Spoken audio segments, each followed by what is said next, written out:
হুম, তো ওই যে বেল খাওয়া হয়েছিল। যাক, কত বড় খারাপ है।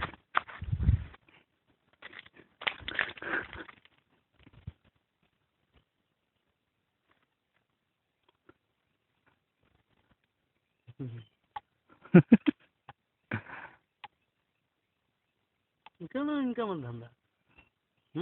না না, এটা আর দিনে আর দিনে পোষা না আমার, ও বন্ধ করে দিচ্ছি। তো পোষায় না তো ঘরে বসে কি করবে? না না, তোমার ছাড় যে খরচা হয় না, নেট খরচ যেটা যেটা হয় সেটা সেটা আসছে নাই, হয়েছে না একদম। ওই প্রথমে একবার দুবার পাইলাম।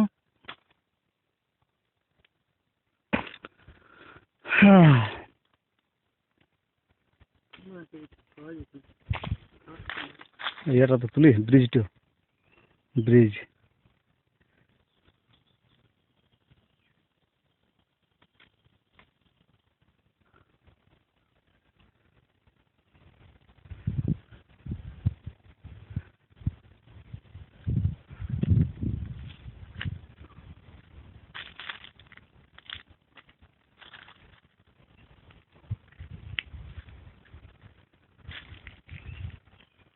সুস্থ শরীরকে ব্যস্ত করে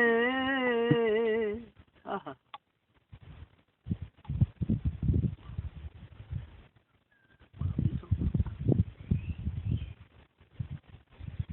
হাত ধোয়া নাই কিছু নাই, আমি দেখে যাবো। ধন্য। তো ফেলছিও, খাদ্য খাদ্য খেতে হবে। এই তো খাওয়ার মতন বেল নয়, বুঝলে? আচ্ছা, মানে গরম ইয়ে হয়ে গেছে। ফার্স্ট